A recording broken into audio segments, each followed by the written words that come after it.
Good morning, dear students. Welcome to today's class. I hope you are all doing well at home. And today's lesson is based on something very important and very essential to learn about.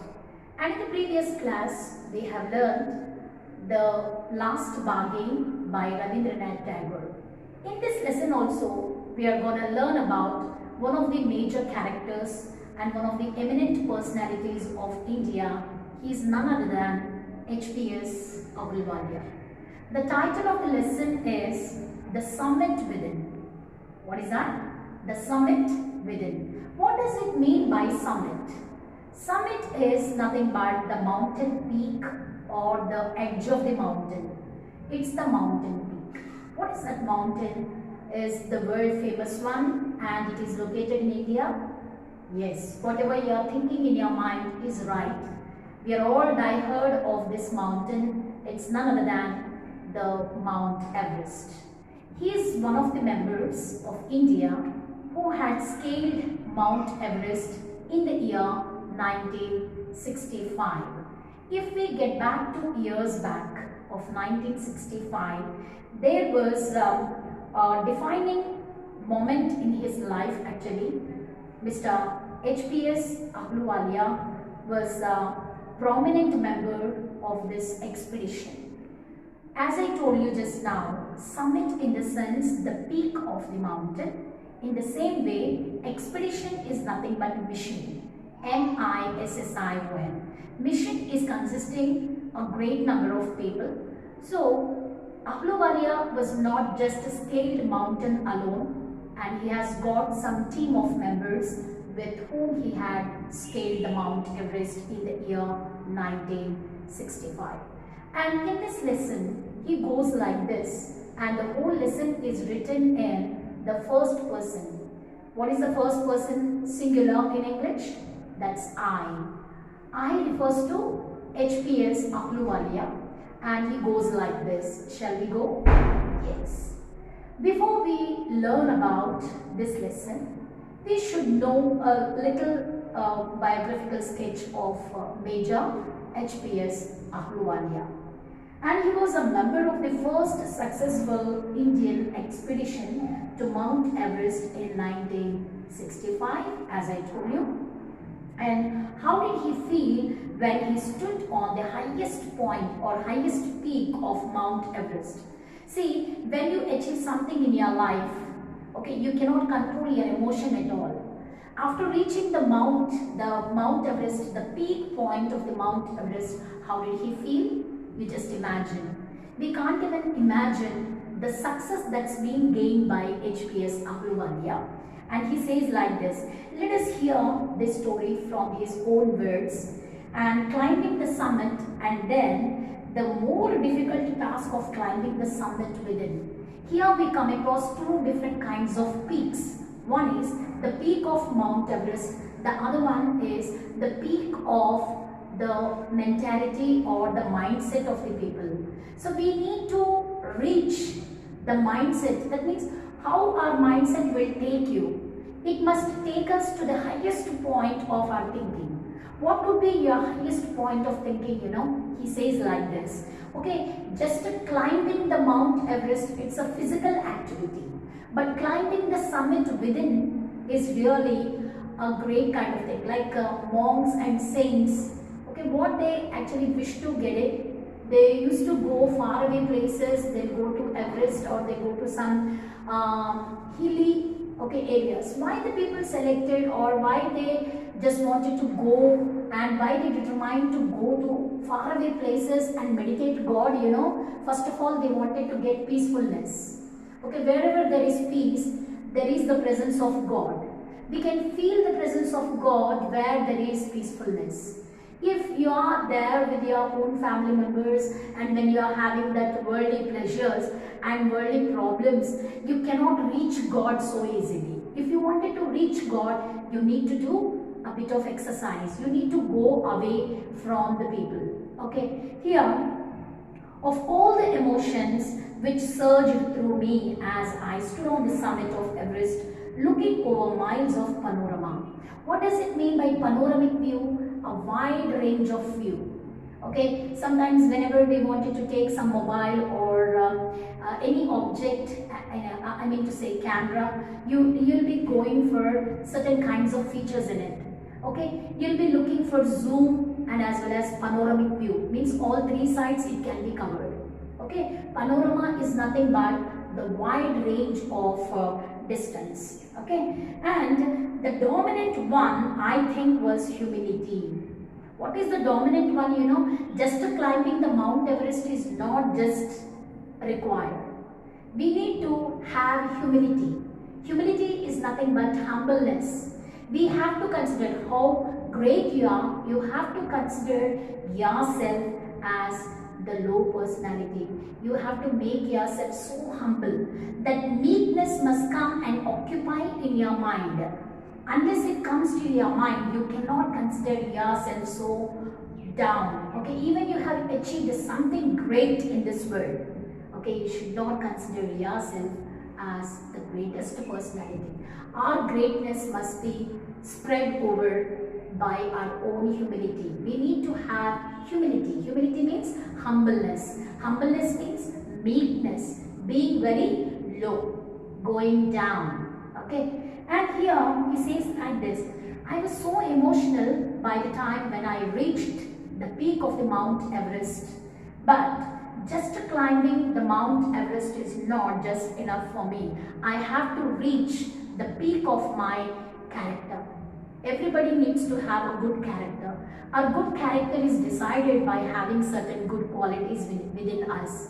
One of the qualities he talks about is humility. Means being very humble, showing mercy upon people, having little pity upon the people those who are leading. Whenever we come across destitutes, means poorest of the poor, we have to show sympathy. Just showing sympathy means, okay, I am so pitiable towards this thing. You should not say. Whatever it is there with you, you just give him. Okay, you can give him some food. You can give somebody clothing. Okay, in any ways you can, at least you speak to them a merciful word. This is all what about humility. Let us come to the next line of this. The physical in me seemed to say, thank God it's all over. However, instead of being jubilant, there was a tinge of sadness.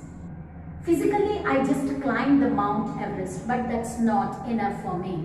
That's not completely given HPS Ahluwalia the complete happiness. He says that I need to have something else. What is that? The physical in me says like this. Oh, physically he said thanks to God. He paid his gratitude to God. Okay? Gratitude means showing thankfulness or paying our thankfulness to God. And it's all over. That's all some years back of story. Okay? It's some years past, very long back it had happened in the year 1965. However, instead of being jubilant, actually something that you achieved will give you right happiness, isn't it? Maybe that success has brought him triumphant. Triumphant in the sense, the happiness that's caused because of getting success. Okay, whenever you get successful in your life, definitely it gives you a kind of happiness. Okay, here he got happiness, but that's not enough for him. Something else he craved for. What is it? And there was a bit of tinge in the sense, a kind of effect, a tinge of, a flavor of sadness was also there. Why he needs to get sadness? Actually, he achieved such a greatest thing which we can't even imagine. It doesn't even come to our imagination. Just you think about, I just climbed the Mount Everest.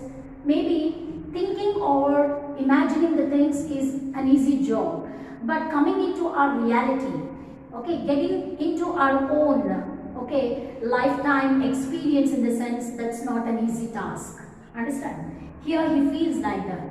He was so emotional. And was it because I had already done the ultimate in climbing and there would be nothing higher to climb and all roads hereafter would lead down? So he feels that something strange or something very important I achieved in my life. It means all the roads that leads to different places is nothing to me. On the land, anywhere, any corner of the places I could go. That kind of confidence is arose in him. Okay, he was very confident that he could go to any of the places on land. A person, one who left the land and gone up the heights, in the sense that person can be having much confidence upon things, isn't it? So he's thinking about the ground level way of thinking, like if I come down from the Everest. So whenever I just wanted to, if I would like to go any places, I could reach those places so easily. For me, it's nothing. Okay, I could go anywhere at any corner of the places, he thought. Let us come to the second paragraph. All of you, please look at the lines, and all these words must be underlined, like surge, panorama, jubilant. Jubilant means the extreme happiness that's come to us when we get victory, when we get successful in our life. That brings us a kind of happiness that's nothing but jubilant. And panoramic view means the view which has a wider part of it. Okay, the wider range of place can be viewed or can be seen. Surged means aroused suddenly and intensely. Okay, something that arose in your mind. That means overwhelming also. Surged is nothing but overwhelming or bubbling. Okay, sadness or happiness that bubbles and it comes out of us. So whenever we get so emotional, understand, children? Let us come to the second paragraph. By climbing the summit of Everest, you are overwhelmed by a deep sense of joy and thankfulness. Suppose I am the person who climbed up the mountain, but you think about yourself.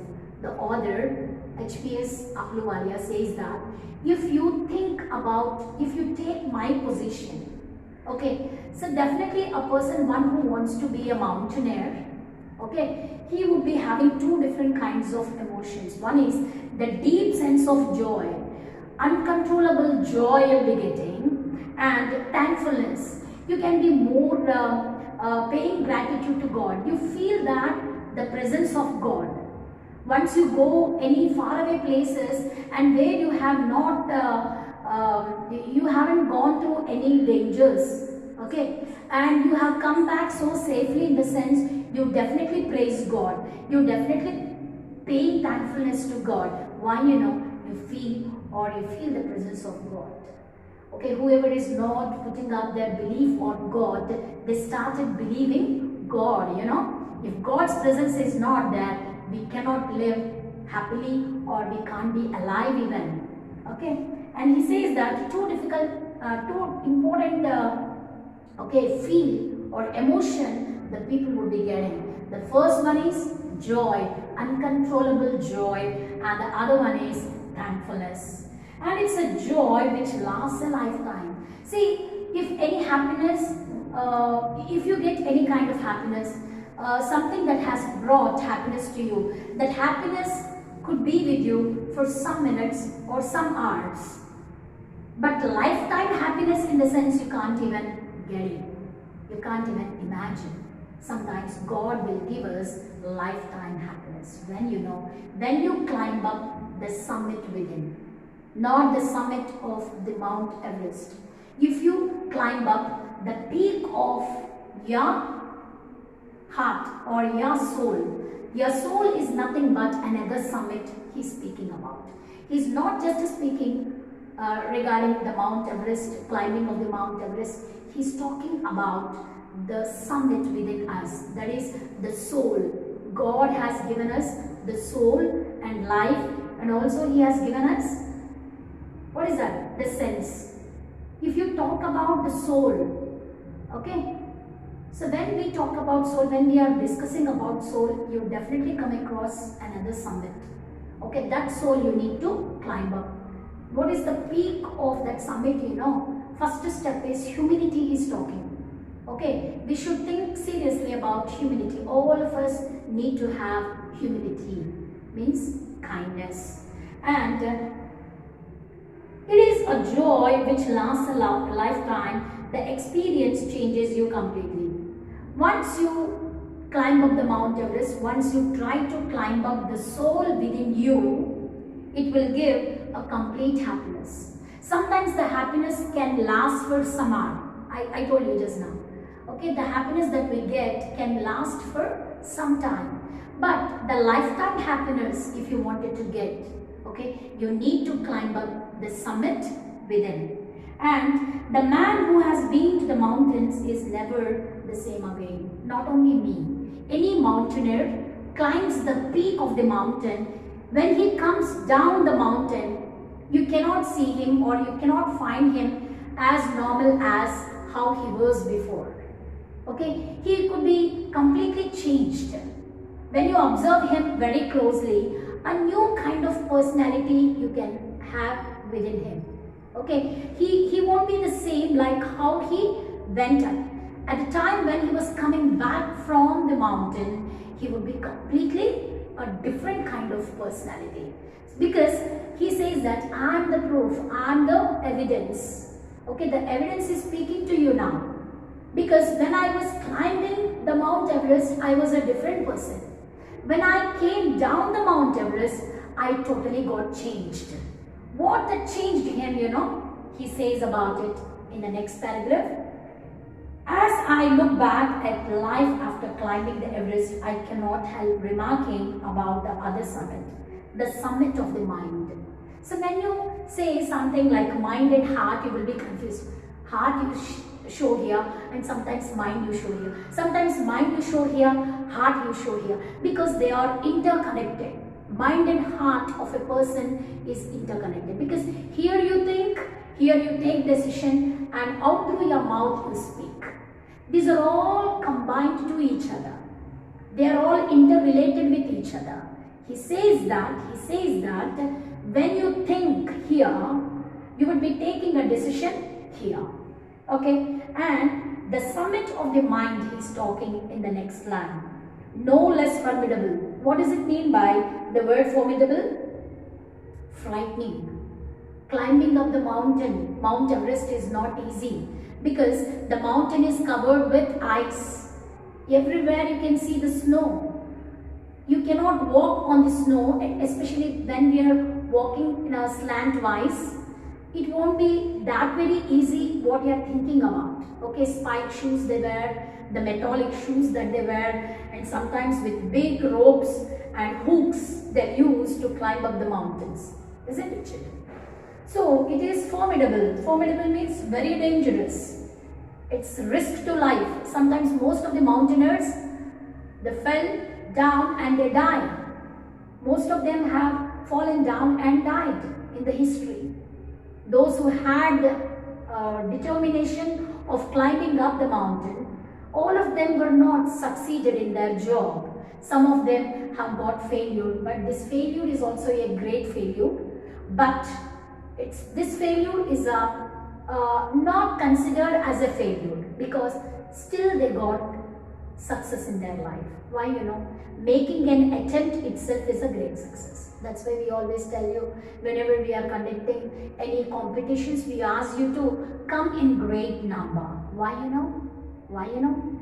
Because taking an initiative and taking part itself is a great thing. So, no less formidable. It is not less formidable in the sense, it's not, don't think that it is not dangerous. It is too dangerous and no easier to climb. It's not that an easy task of climbing any mountain. Not only Mount Everest, any mountain if you wanted to. If you're determined to climb up, it's not an easy task.